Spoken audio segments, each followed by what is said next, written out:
안녕하십니까. 생생매거진 오늘 박은정입니다.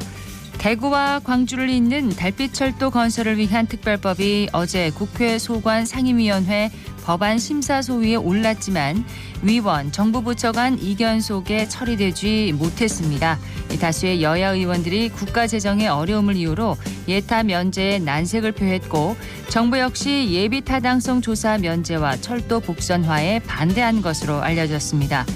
이를 두고 일각에서는 헌정 사상 최다인 261명의 국회의원은 물론 국토위 교통소위 전원이 발의해놓고 이제 와서 다른 말을 하는 건 무책임하다, 이런 비판이 나오고 있습니다. 대구시와 광주시는 올해 안에 법안이 통과되어야만 2038년 하계 아시안게임 공동개최에 따른 수요에 대응할 수 있다고 강조하고 있는데요. 연내 통과에 빨간불이 켜진 달빛 고속철도 특별법, 이대로 발목이 잡히지 않도록 정치권의 전향적인 논의가 필요한 시점입니다.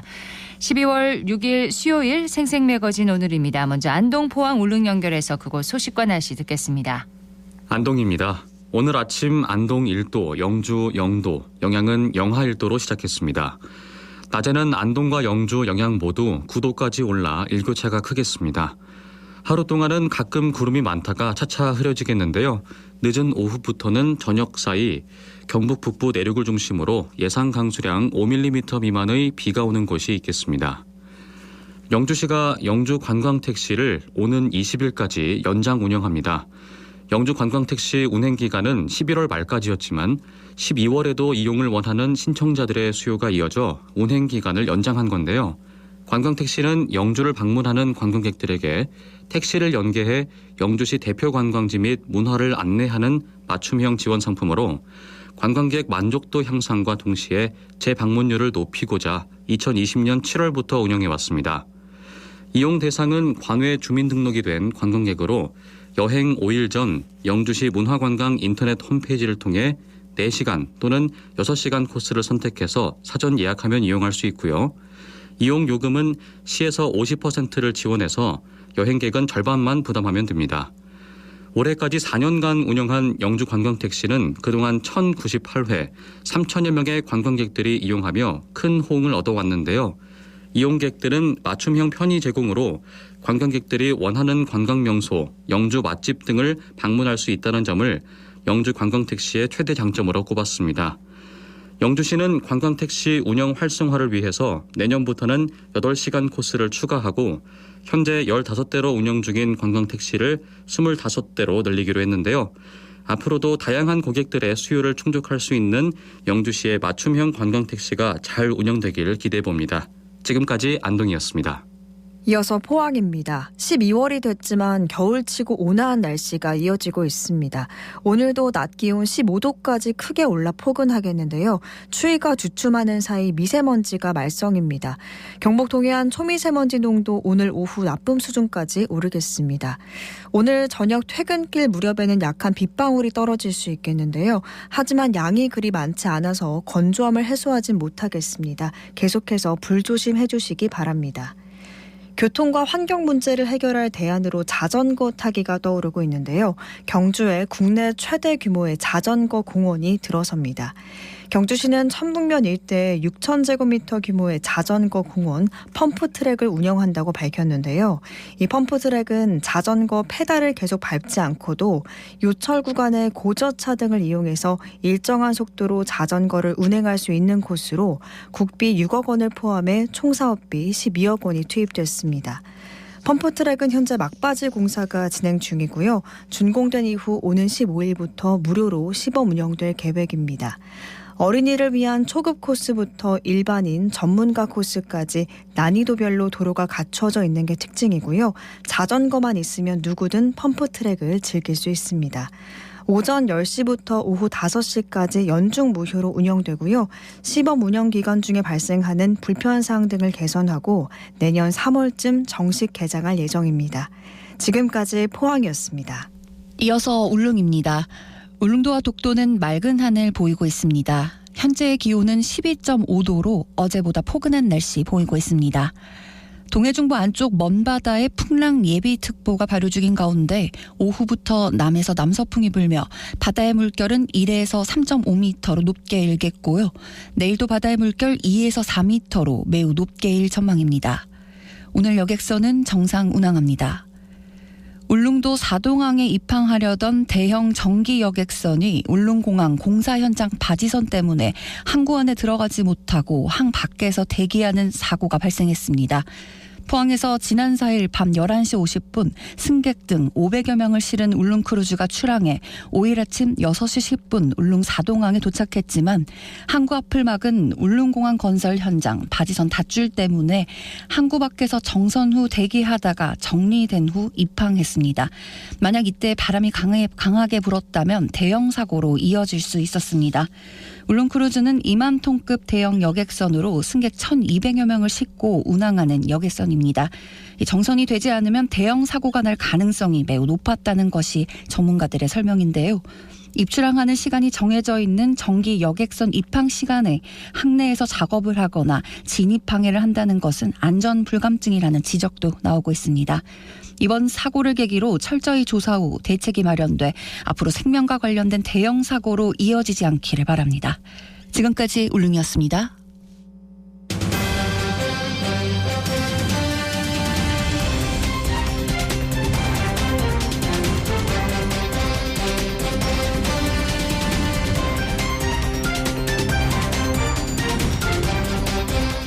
(65세) 이상 인구 비율이 45%에 달해 전국 기초단체 가운데 지방소멸 위험지수 1위를 차지하고 있는 경북 의성군에 청년 예술가들이 몰려들면서 활력을 불어넣고 있다고 합니다.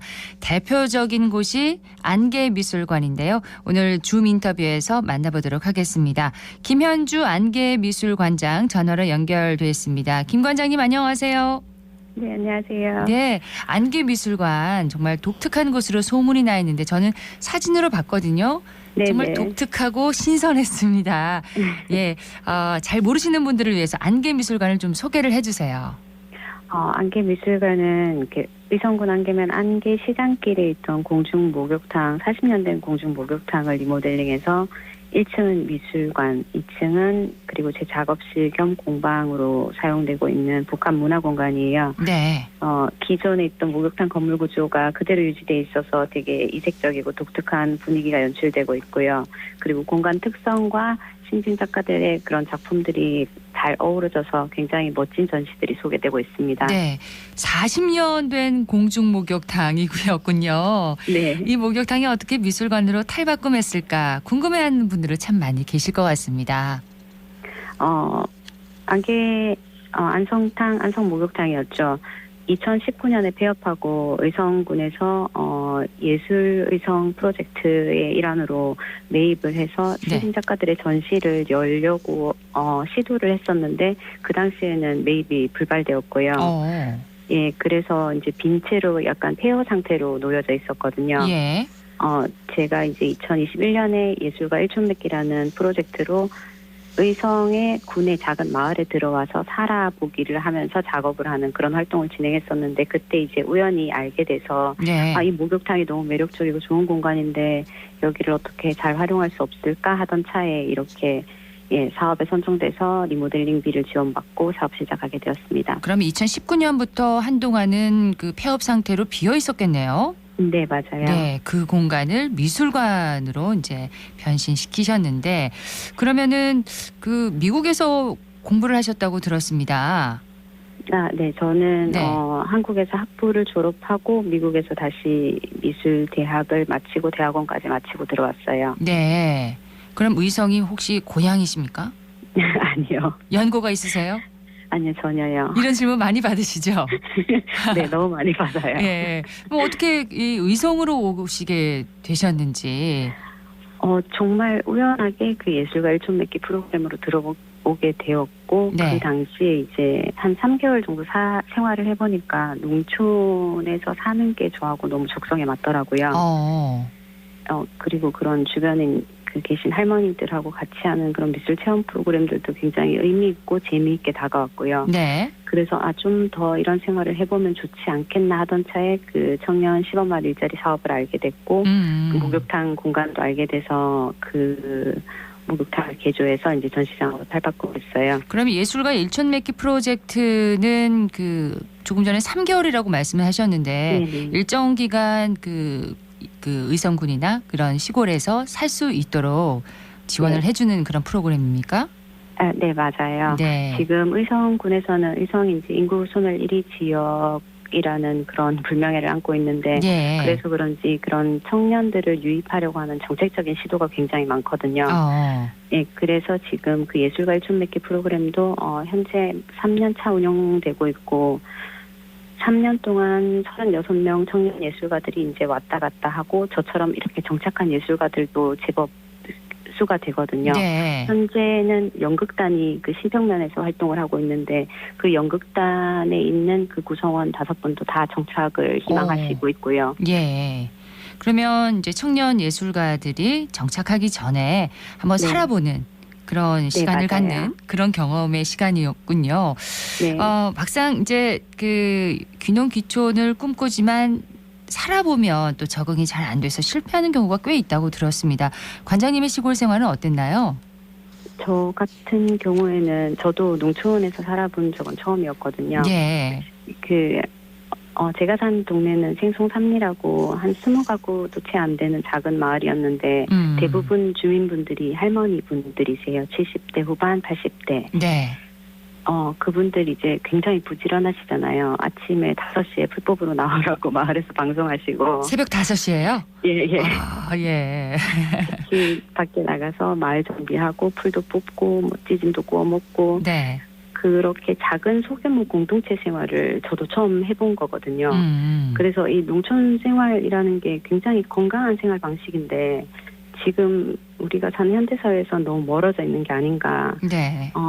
저는 좀 적극적으로 한번 경험해보고 싶어서 이렇게 들어오게 되었어요. 그러시군요. 새벽 5시에 풀 뽑는 것이 체질이 맞으셨군요. 네, 좋았어요. 재미있었고. 예. 자, 안개미술관 얘기로 돌아와서요. 네네. 그 미술관이 어떻게 그 리모델링 된 이후에 미술관으로 운영이 되고 있는지 그 점을 좀 설명을 해주세요. 네, 안개미술관 지난 3월에 첫 개관전을 열었고요. 그리고 이제 그 이후에 지금까지 22번째 전시가 진행되고 있어요. 22번째요? 네네. 한 달에 한 번 간격으로 제가 지금 계속 전시를 바꾸면서 기획하고 운영을 하고 있는데 지금 청년 작가들 한 40분 넘는 분들 작품 선보였고 네. 그리고 그 동네에서 하는 소규모의 그런 프로그램들 공동체 활동의 결과물들도 선보이고 있거든요. 네. 현재는 의성 미래교육지원센터에서 수업을 아이들 대상으로 아이 꿈 청소년 행복 프로그램이라는 수업을 진행했는데 그 결과물을 미술관에 전시를 하고 있어요. 그런 결과물들을 전시할 수 있는 공간이 바로 이 안개미술관이 되고 있는 거네요. 네, 맞아요. 예. 작가들 사이에서 이 독특한 장소에서 이곳이 안개미술관에 대한 소문이 꽤 났을 것 같은데 어떻습니까?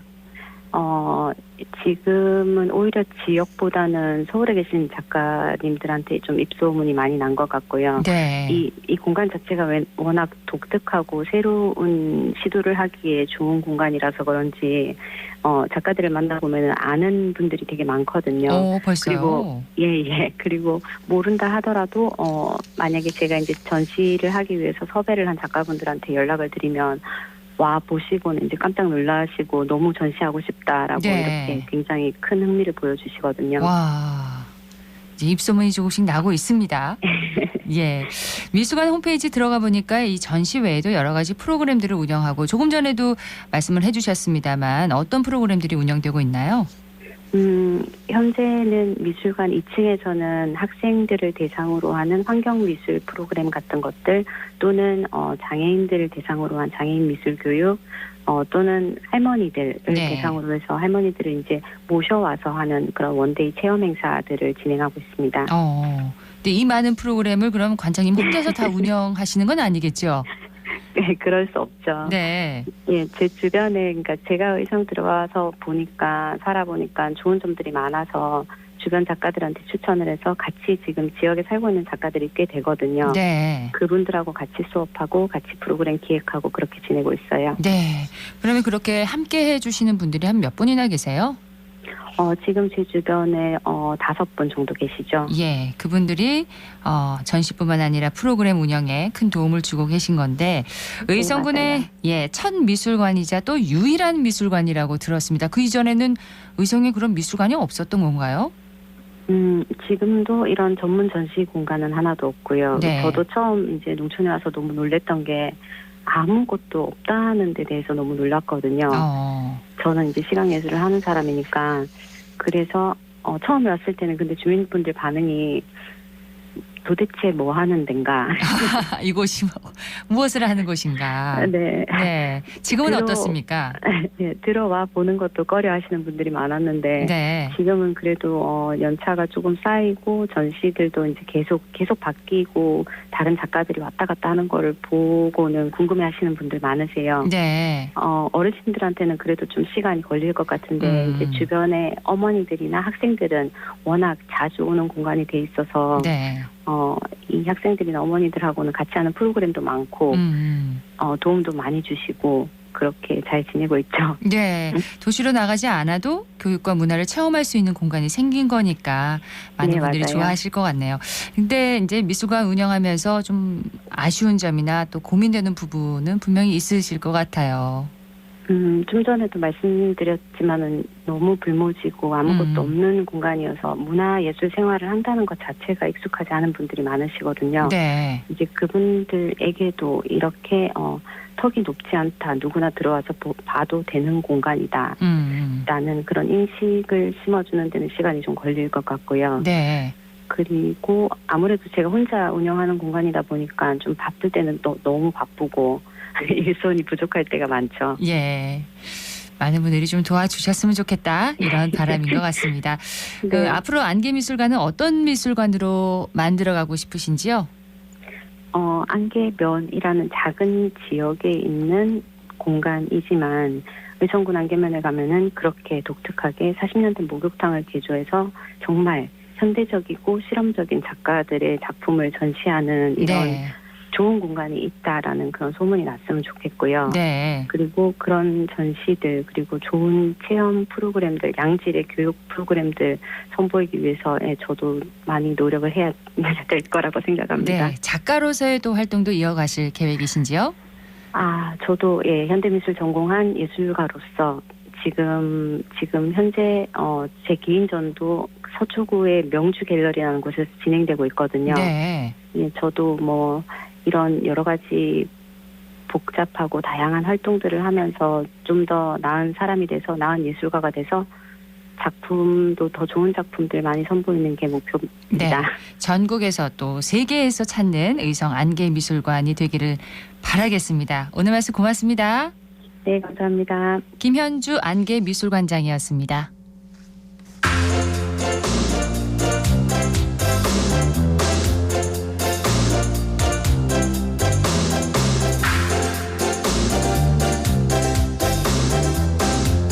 (11시 23분) 지났습니다.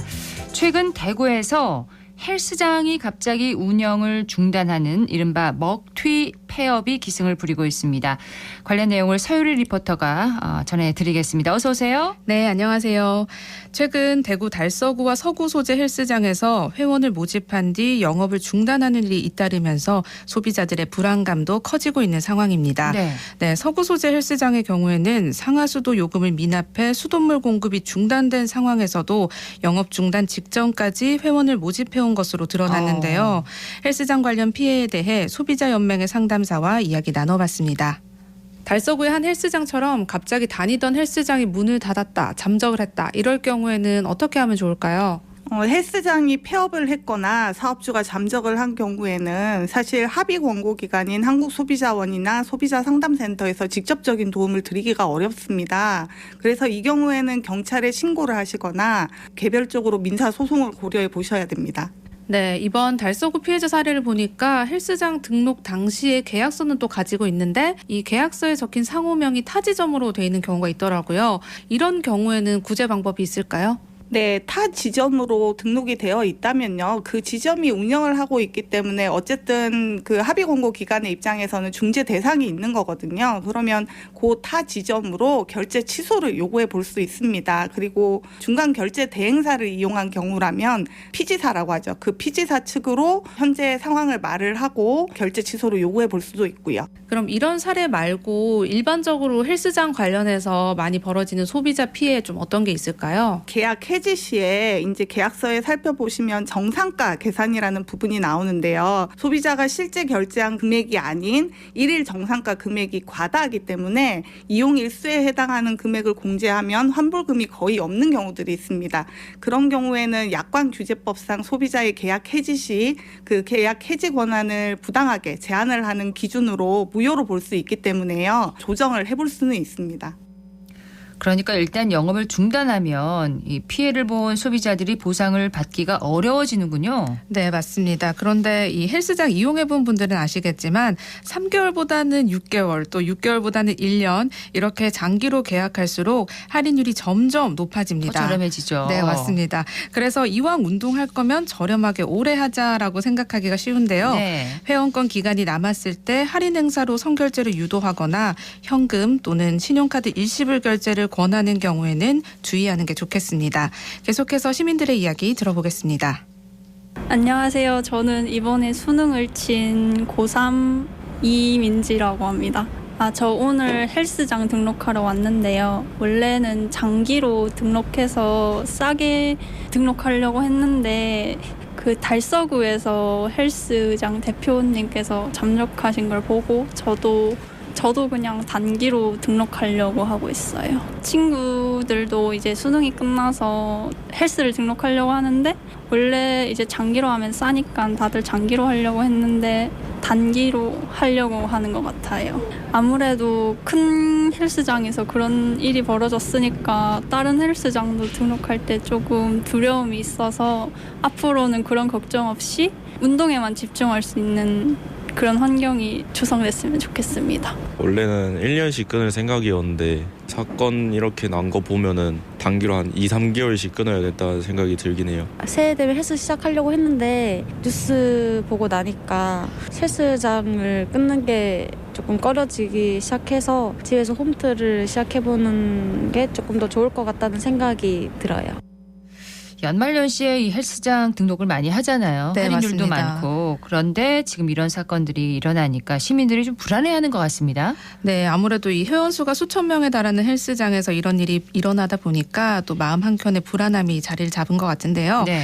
이번 달서구와 서구 사례처럼 폐업을 하고 연락이 두절되면 소비자원에서 조치를 취할 수도 없고 또 법원에 지급 명령 신청을 하는 것도 폐업한 사업자의 실거주지를 알아야 가능하기 때문에 현실적으로 어렵습니다.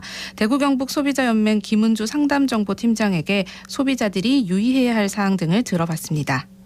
올해 1월부터 11월까지 355건, 즉 전년 대비해서 16% 정도 증가를 했고요. 특히 10월에는 전년 대비 29건에서 42건으로 45% 정도 증가를 했습니다. 대부분의 민원건이 계약 해지 그리고 위약금 관련 피해인데요. 그중에서 요즘 좀 특별하게 사업자가 곧 그 휴업이나 폐업을 할 예정인데도 불구하고 이제 장기권을 소비자들한테 결제시켜서 그 피해가 많이 발생하고 있습니다. 올해 11월에는 대형 헬스장의 운영 중단으로 인해 대금을 환급받고자 하는 상담건이 평소 상담건의 50% 정도에 해당을 했는데요. 특히 달서구에 위치한 그 대형 헬스장 운영 중단으로 피해가 많았습니다.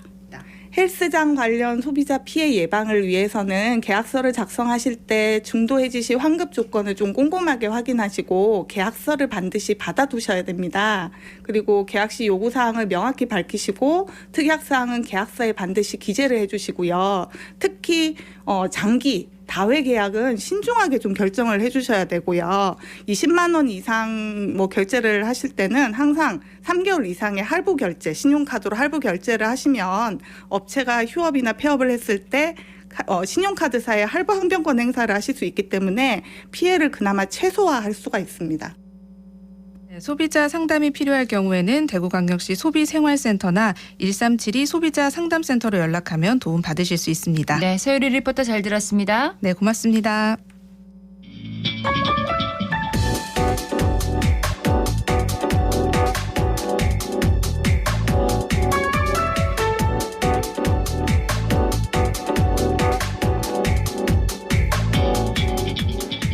묻고 듣고 생각과 마음을 나누는 방송. 지금 여러분께서는 대구 경북을 보고 듣는 생생 매거진 오늘을 함께하고 계십니다.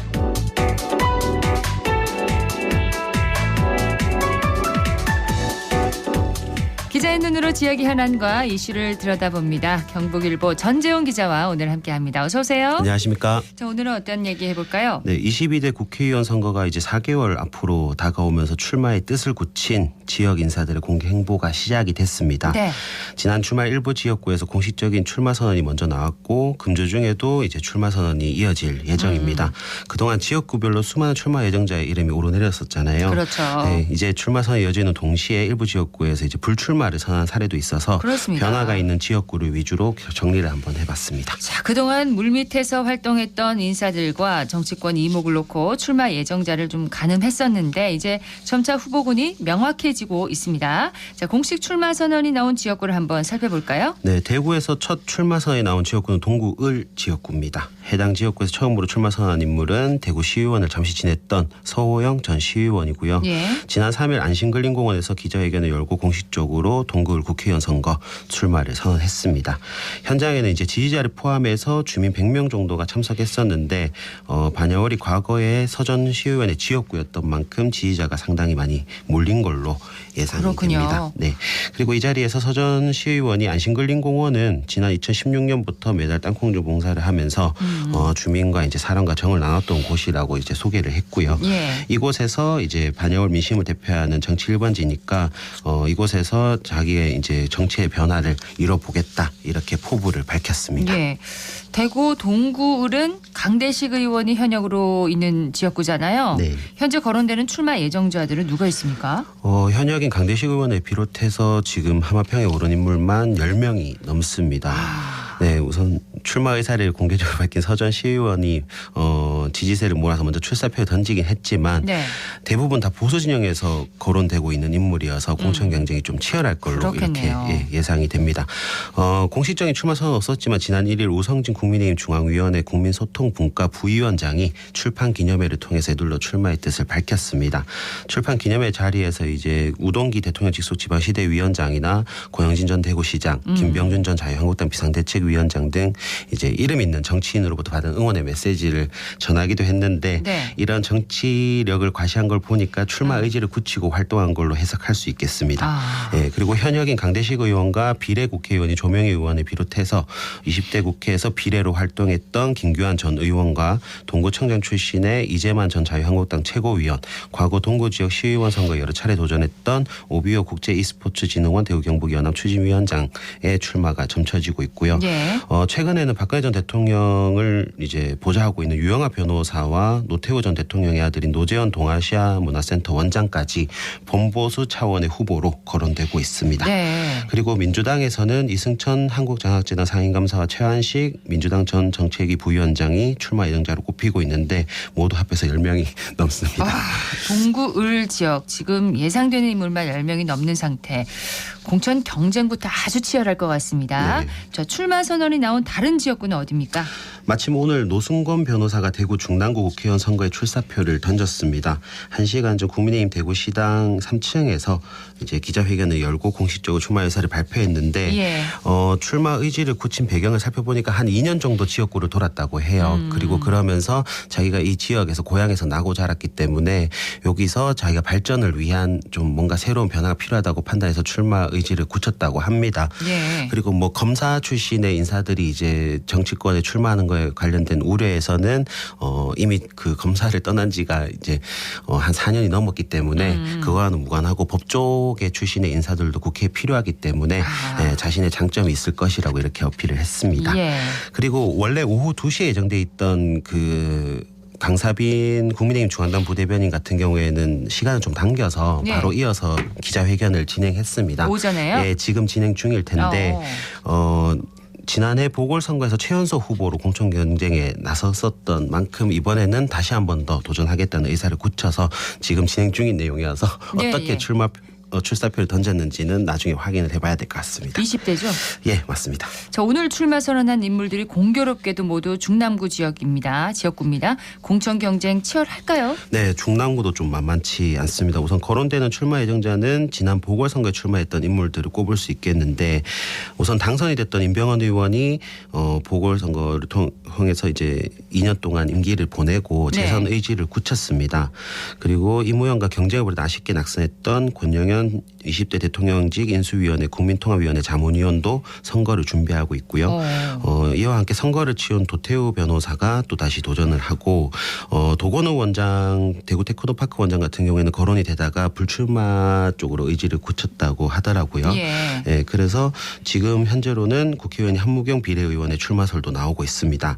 그리고 정호영 전 경북대 병원장의 이제 전략공천설이 돌고 있었는데 그 아빠 찬스 논란으로 보건복지부 장관 후보자를 사퇴한 이후에 수사기관의 무혐의 결과가 나왔거든요. 예. 그래서 이제 정치권 합류에 문제가 없다는 점이 근거가 되고는 있지만 아무래도 이제 윤석열 대통령과의 친분이 있기 때문에 윤석열 대통령에 대한 긍정적인 여론이 있냐 없냐에 따라서 네. 출마 여부가 좀 점쳐질 것 같습니다. 민주당에서는요? 민주당에서는 과거 대구시당 사무처장을 지내며 지역과 연을 쌓았던 허소 중남구 지역위원장이 출마를 준비 중입니다. 중남구도 공천 경쟁이 치열하겠습니다. 맞습니다. 예. 출마 선언이 예정돼 있거나 공개적인 활동이 좀 눈에 들어올 다른 지역도 있나요? 네, 뭐 누구보다 빠르게 지역 민심에 다가갔던 동구갑 임재화 변호사가 내일 공식적으로 출마 선언을 하고요. 예. 그리고 이어서 권영진 전 시장도 내일 오후 2시에 출마 기자회견을 준비하고 있습니다. 네. 그리고 강민구 민주당 대구시당 위원장도 오는 9일 출판 기념회를 개최해서 아마 출마의 뜻을 밝힐 걸로 예상이 되고요. 예비후보 등록이 12일부터 이뤄지는데 한동안 출마 예정자들의 공식 입장이 이어질 것 같습니다. 반대로 불출마 소식도 이제 들리더라고요. 네. 대구 3선 기초단체장들이 마지막 임기를 정상적으로 마칠 수 있겠네요. 이렇게 되면. 네, 뭐 불출마 선언한 순서대로 전해드리면 먼저 백안식 북구청장이 지난 1일 SNS를 통해서 불출마 의사를 표명했습니다. 그렇습니다. 예, 배 청장은 폭풍 전야와 같은 정치의 계절은 돌아왔지만 2014년 북구 주민에게 처음 했던 약속은 전혀 변하지 않았다. 세 번의 선거를 통해서 2026년 6월 30일까지 북구의 구정을 한치도 빈틈없이 제 손으로 다듬어 나가겠다. 이렇게 불출마 의사를 밝혔고요. 네. 그리고 이태훈 달서구청장도 보도자료와 SNS를 통해서 이제 총선 불출마 의사를 공식화했습니다. 그동안 많은 달서구민이 내년 4월에 새로운 변화를 갈망하면서 끊임없는 응원을 보내주셨지만 이제 관심과 소망들을 내면화하고 무투표 당선으로 믿고 지지해 주신 구민의 곁을 더욱 단단히 지키겠다. 이렇게 네. 밝혔습니다. 현직 단체장의 공식 사퇴 시한은 선거 120일 전에 오는 12일까지지만 사임일로부터 10일 전까지 지방의회 의장에게 사임을 통지해야 되는 법 규정에 맞춰서 공식 입장을 표명한 걸로 보입니다. 그렇군요. 자, 지역 주민에게 인지도가 높은 이 3선 단체장이 내년 총선에 불출마를 하면 현역들을 포함해서 출마 예정자들에게는 상대적으로 부담이 줄어드는 거네요. 네, 맞습니다. 우선 백안식 청장 같은 경우에는 북구를 지역구를 출마할 걸로 알려졌었습니다. 네. 현재 김승수 의원 현역이 있는 지역구고요. 이달희 경제부지사와 포함해서 권호성 변호사가 지난 국회의원 선거에 이어 재도전에 나설 거라는 전망이 나왔던 곳입니다. 네. 여기에 이상길 전 대구 엑스코 사장이 과거 북구갑 선거구에서 북구 을로 옮겨서 선거에 나설 예정이어서 3-4명의 후보군이 지금 추려진 상태고요. 사실 배 청장이 북구을에 나서게 되면 지지율이 누구보다 우세할 걸로 이렇게 점쳐졌었는데 예, 아무래도 행정고시 선후배 관계인 김수수 의원이 현역으로 있는 데다가 향후 선거를 고려하는 측면에서 한 발 물러선 것 같습니다. 네. 향후 선거는 지방선거를 얘기합니다. 그렇죠. 향후 선거. 네. 예. 그리고 이태훈 청장이 출마할 걸로 알려진 달서구 병 지역구도 앞서서는 좀 힘든 경쟁 구도가 점쳐졌었습니다. 김용판 의원이 재선을 노리는 데다가 권영진 전 대구시장이 신청사 사업의 마무리와 함께 새로운 도전을 달서구 병에서 한다고 했기 때문에 네.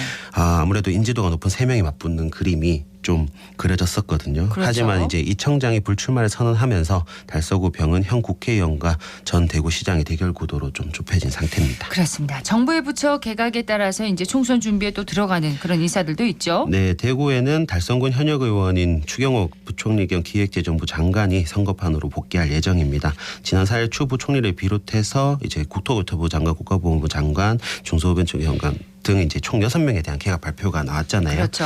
예, 여소야대 국면을 해소할 총선 총력 체제로 변환하는 걸로 이렇게 개각이 평가되고요. 그리고 이에 따라 2차 개각 한동훈 법무부 장관의 원포인트 개각 등이 예상되고 있는데 네. 대구 지역 출마 예정자는 현재 추경호 부총리뿐입니다.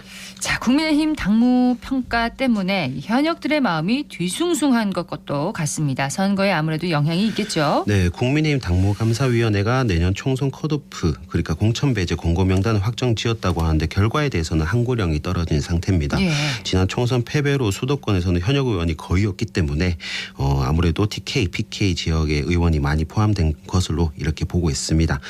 그런데 이제 의원마다 의견이 좀 다른 게 한 네. 의원은 지난 총선에서도 당무 평가 최하위였던 의원이 공천을 받은 사례가 있고 당무 평가만으로 이제 공천이 배제되지는 않을 거다 이렇게 전망을 하고요.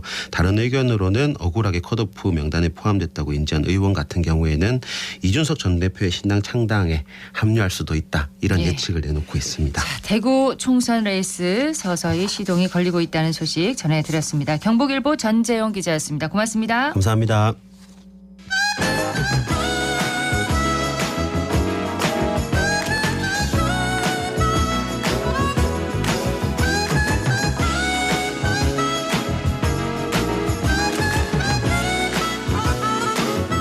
(11시 41분) 지났습니다. 사회적 가치와 공익을 실현하고 환경을 지키며 마을 주민의 삶의 질을 높여 더 나은 함께 사는 세상을 그려봅니다. 함사세요. 오늘은 대구 마을공동체 만들기 지원센터의 김영숙 센터장과 함께합니다. 어서 오십시오. 네, 반갑습니다. 오늘 소개해 주실 마을공동체 어디입니까? 네, 오늘 그 대구 마을공동체 1년 농사를 수확하는 그 2023년 대구시 마을공동체 사례공유회가 지난 11월 29일 날 열렸는데요. 예. 이 사례공유회는 원래 다양한 현장 이야기도 듣고 다른 동네끼리 또 비슷한 활동 주제끼리 모여서 활동가들이 교류하는 자리였습니다. 오늘은 관련 내용을 소개해드리겠습니다. 매년마다 이 사례 공유회가 열리는 거죠? 네. 활동하는 공동체도 분명히 다를 거고 활동 주제도 아주 다양하잖아요. 매년 새로움이 만나면 크겠습니다. 네, 맞습니다. 사례 공유회 열리는 즈음이면 늘 설레임이 있습니다. 올 한 해 공동체 현장에서 직접 거둔 성과와 어려움들을 생생하게 들어보는 자리인데요. 무엇보다 사례 공유회가 열리는 가장 큰 목적이 한 해 동안 마을 현장에서 센터 공모 사업에 참여한 단체들이 옵니다. 네. 그래서 우수 사례도 나누고 공유하면서 서로가 성장한 성과를 나누는 자리인데 아무래도 다양한 마을 공동체들이 현장에 모이다 보니까 서로 사례 공유함으로써 또 마을 사업의 저변을 확대하고 또 네트워크와 그리고 참여자들의 역량을 강화하는 교육적인 목적도 같이 꾀할 수가 있습니다. 그렇겠네요. 네, 1년 동안 아무래도 마을 공동체가 우리 마을에서만 보고 앞만 보고 달려왔을 텐데 이 자리를 통해서 대구의 다른 마을 공동체 사례를 듣고 공유함으로써 새로운 자극과 또 맞습니다. 아이디어를 나누는 자리입니다. 예, 이런 자리 정말 필요할 것 같습니다. 서로 네. 격려하는 그런 자리도 될 것 같은데요. 한 해의 결실을 나누는 행사인 만큼 뿌듯한 자리가 참 없을 것 같은데 사례 공유회를 준비하는 과정은 어떻게 됩니까? 네, 그 한 해 동안 저희 마을공동체 사업에 80개 단체에서 100개 단체 정도가 매년 참여하는데 이 단체 중에서도 7개 팀이 사례 공유회에 선정이 됩니다. 네. 네, 그렇다 보니까 어떤 팀을 선발할 건지 가장 큰 숙제인데 매년마다 현장을 지원하고 있는 컨설팅단이 있습니다. 이분들의 의견서와 그리고 우리 활동을 좀 소개하고 싶다, 자랑하고 싶다 이런 공동체의 신청을 받아서 저희가 심사위원들의 심사를 거쳐서 선발이 됩니다. 그래서 네. 이런 준비 과정이 2, 3개월 정도 걸리고요. 아무래도 가장 특별한 점이 이 본상에서 사례를 소개하면서 또 본상 자체가 따로 있습니다. 상이 있습니까? 네, 이 마을공동체 현장에서 150여 명의 활동가들이 이 지켜보는 가운데 사례 발표를 하고 나서 가장 많은 공감을 받은 팀에게 또 그 해에 공동체상이 주어집니다. 네, 정말 영광스럽겠는데요. 네. 올해 대구시 마을공동체 사례 공유회에서 마을방송국 모델 사업으로 수상한 달서 강창 마을방송국 팀을 만나고 왔는데요. 얘기 먼저 들어보시죠. 그리고 우리 마을 센터는 저희들이 공간으로서 하고 있는데 종이팩이 186kg 나왔어요. 대단하죠. 이게 우리가 우유팩이 1000ml짜리가 3g이거든요. 그거 계산해 보면 6만 개가 넘어요. 네, 어마어마한 숫자죠. 안녕하세요. 저희는 이웃과 소통하고 어린이와 함께하는 마을 방송국이라는 슬로건을 가지고 있어서 올해 대부분의 활동을 어린이들과 함께하며 이웃과 소통하는 것을 많이 했는데요. 달서구가 아동 친화 도시거든요. 달서구 어린이 열린 토론회를 통해서 우리 마을에 바꾸고 싶은 점을 어린이가 정책 제안을 해서 위험한 횡단보도가 있었는데 구조물을 설치해서 이제 시야가 확보돼서 길을 건너기 쉽게 이제 바뀌었고요. 그리고 이웃과 함께하기 위해서 강창 가요제라는 저희 마을에 축제가 있는데 거기에 라디오 부스를 설치해가지고 간단한 랜덤 뽑기를 통해서 이제 이웃의 이야기를 들어보는 그런 프로그램도 함께했습니다. 오늘 사례 공유에 와서 다른 공동체 이야기도 들어봤는데요. 다들 너무 잘하셔가지고 우와 이렇게 감탄하면서 봤죠. 그리고 역시 저희 더 파이팅 해야겠다 이런 생각했습니다. 다른 이제 마을 방송국들 활동하는 거 보면서 우리도 이제 좋은 거를 설치하는 것도 좋지만은 정말 나쁜 거를 한번 문제 제기를 해보는 게 어떨까? 뭐 그런 생각도 한번 해봤습니다. 그래서 내년에는 내부적으로 역량을 조금 강화하고 지역 문제를 조금 관심 있게 보도록 하겠습니다. 달서강창 마을 방송국 사례를 들어보니까 어린이들이 달서구 열린 토론회에 참여를 했나 봐요. 네. 참 인상적인데요. 자, 이 공동체가 수상하는데 어떤 요인으로 수상을 했을까요? 네, 이 팀 정규 방송도 원래 그 2년차 공동체입니다. 네. 6개 정도 콘텐츠 지금 제작하고 있는데 어린이들이 직접 지역의 이슈를 찾아가가지고 사진도 찍고 영상에 담고 해서 이거를 구의회에 찾아가서 어린이 열린 토론회를 열었어요. 그래서 의원들에게 제안한 활동을 하고 실제 이제 그 현장을 변화시켰습니다. 네. 그래서 최근에 공동체 구성원들이 모두 미디어 리터러시 교육을 통해서 역량 강화를 하고 있고 어린이 유아들을 위한 어린이 보이는 라디오 체험도 하고 있고 협동조합을 얼마 전에 구성해서 비전을 만들고 지금 성장하고 있는 그룹입니다. 그렇군요. 매년 마을 공동체 활동이 진화하면서 대구 시민의 활력을 보여주고 있는데요. 이런 공동체 활동이 앞으로 어떻게 지속 가능한 모습을 보여줄 수 있을지 지원기관인 마을센터 연구원의 이야기도 들어봤습니다. 대구 마을 사례 공유회는 2023년도에 대구 마을 센터의 지원 사업 안에 참여했던 단체들이 전체 모여가지고 본인들이 1년 동안 했던 사업을 이제 사례를 전체 공유하는 자리이고요. 그 중에 한 7단체 정도를 우수 사례로 해서 시상도 하고 같이 함께 공유하면서 즐기는 자리입니다. 특히 이제 앞산 마을 방송국 같은 경우는 기본 연배가 60, 70대가 넘으신 분들인데 만나자 사업의 신드름 악단부터 시작을 하셨어요. 그 활동을 하면서 마을 방송국 미디어 사업을 처음으로 시작하신 거예요. 하시면서 그 연극을 발판으로 한 신생 그 연극단을 다시 또 모집을 하셔가지고 만나자 사업으로 다시 재진입하시고 그렇게 해서 공동체의 씨앗이 만들어지는 게 굉장히 중요하고 그 공동체 씨앗을 기반으로 해서 마을 기업까지 진입하는 게 굉장히 중요한 부분인데 그렇게 만들어진 마을 기업은 굉장히 오래가고 계속 지역 안에서 머물 수 있어요. 모두 다 모여야만이 다른 단체들이 어떤 활동을 하고 있는지 또는 자기의 좁은 시각 안에서 보던 그 활동들이 이제 시선에서부터 확장이 생기는 거죠. 그래서 내가 가야 될 방향이 어떤 방향인지를 다시 또 한번 방향을 잡을 수 있는 거예요. 올해 같은 경우는 복지라든가 환경이라든가 이런 주제들이 굉장히 많이 진입에 들어왔어요. 그래서 내년 사업이나 내후년 사업에도 기후위기라든가 이런 부분들을 가지고 조금 더 넓은 통로를 만들려고 준비하고 있죠. 대구 마을살이 사례공유회에서 발표된 우수 사례 좀 소개를 해주세요. 네, 원래 그 처음으로 그 공동체 활동 시작하는 만나자 사업 부분은 새로운 주거지로 형성되었죠. 도남지구라고. 네. 거기에서 도남 다돌이라는 엄마표 마을교육 공동체가 수상을 했고요. 해보자 2년차 사업 부분은 달서구 본동에서 활동하는 어르신 주축인 팀입니다. 그 시 읽고 시 짓고 마을공원에서 시화전을 여는 문화공동체인 학산문학이 수상을 했습니다. 예. 그리고 마을 와락 부분 서구 중리 롯데아파트에 분효회에서 수상을 했는데 원래 대구 마을 와락 부분에 2년 차로 재진입해서 이 수익금을 1년 모아서 위기 가정과 가출 청소년 쉼터에 또 생필품을 지원하는 수익금 전액을 기부했습니다. 좋은 일을 하셨네요. 올해 처음으로 이제 저희가 진행한 탄소중립 전환마을 달서구 이곡동에 있는 동네 우리 마을 회수센터, 쓰레기 회수센터 그리고 탄소 제로 캠페인을 벌인 그 동네 책방 공공협동조합이 받았고요. 네.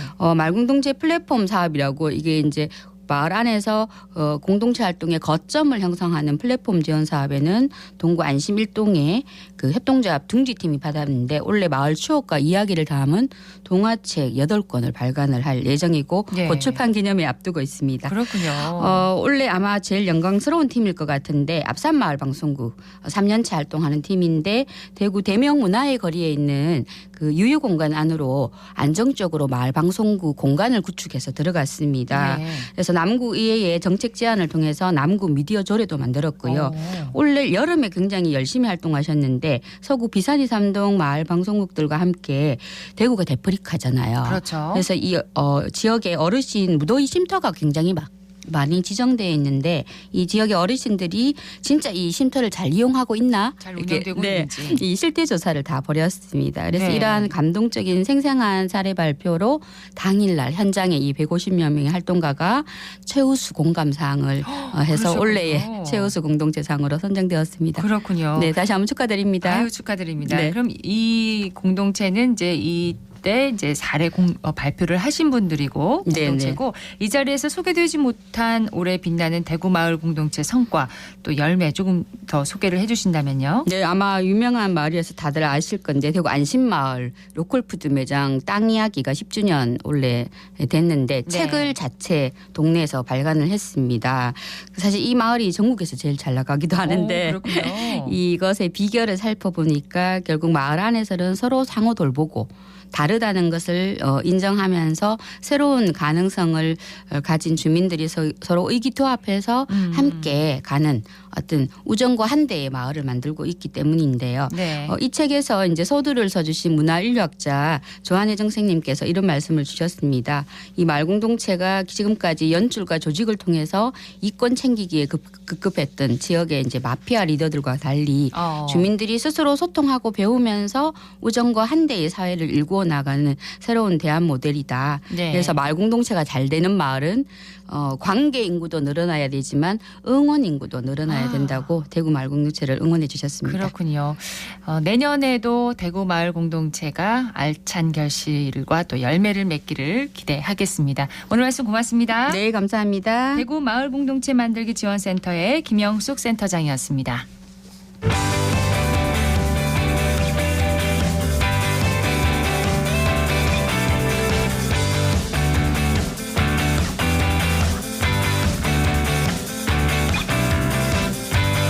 클릭 정보 클립.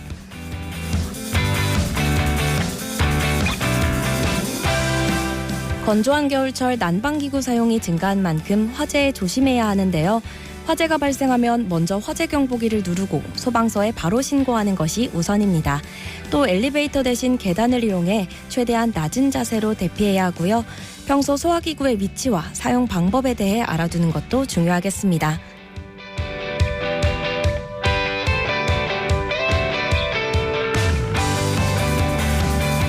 EBS와 함께하는 대구 지역 입시 설명회가 오는 9일 경북대 효석굴 2층에서 열립니다.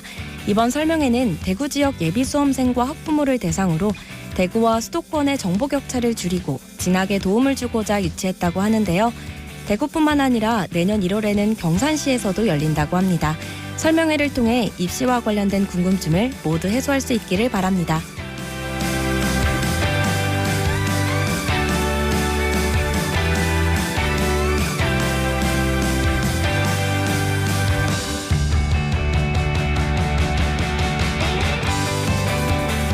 종교를 넘어 음악으로 하나 되는 종교평화음악회가 내일 대구 콘서트하우스 그랜드홀에서 열립니다. 이번 공연은 불교, 기독교, 천주교, 원불교와 대구시립예술단이 모두 함께하는 자리인데요. 음악으로 하나가 된 울림을 통해 서로 배려하고 함께하는 나눔의 의미를 되새겨보고자 마련한 음악회라고 합니다. 이번 종교평화음악회가 종교 간의 화합과 평화를 이루고 서로 존중하고 배려하는 자리가 되길 기대해 보겠습니다.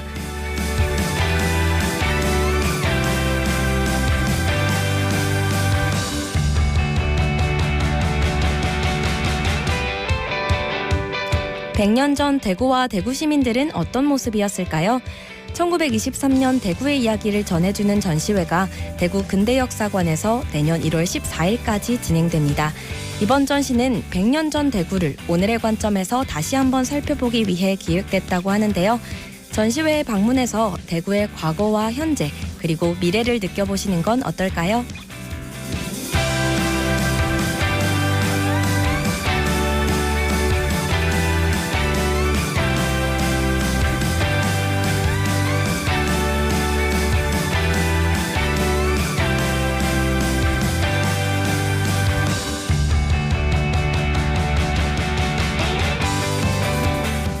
KBS 대구가 오늘 저녁 7시 40분 KBS 1TV를 통해 세계 장애인의 날 특집 다큐멘터리인 내 일을 위한 시간을 방영합니다.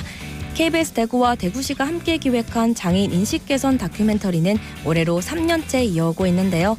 이번에는 장애인의 일자리를 주제로 제작했습니다. 비장애인과 같이 장애인에게도 일자리는 매우 중요한 만큼 삶을 유지하기 위해 능동적으로 일하는 장애인들의 이야기에 많은 관심 부탁드립니다. 지금까지 클릭정보 클립 배아연이었습니다.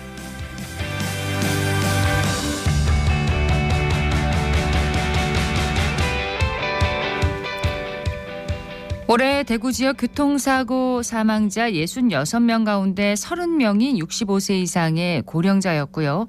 보행 중 사망자 32명 가운데 20명이 또 고령자였다고 합니다. 이에 경찰이 고령자들을 대상으로 교통안전 교육과 홍보를 강화하기로 했는데요. 특히 겨울철 야간에는 무단횡단으로 인한 고령 보행자의 사고가 증가한다고 합니다. 다리가 아프고 멀리 돌아가기 힘들더라도 무단횡단은 절대 하지 마셔야겠습니다. 오늘 대구와 경북 지역은 구름 많다가 차차 흐려져 늦은 오후부터 저녁 사이에 비가 조금 내리겠습니다. 낮 기온은 9도에서 15도 분포로 어제보다 2도가량 낮겠고요. 중국발 미세먼지 유입 등으로 미세먼지 농도 나쁨 수준을 보이겠습니다. 외출할 때 마스크 쓰시는 게 좋겠네요. 생생매거진 오늘 수요일 순서 여기까지입니다. 박은정이었습니다. 여러분 고맙습니다.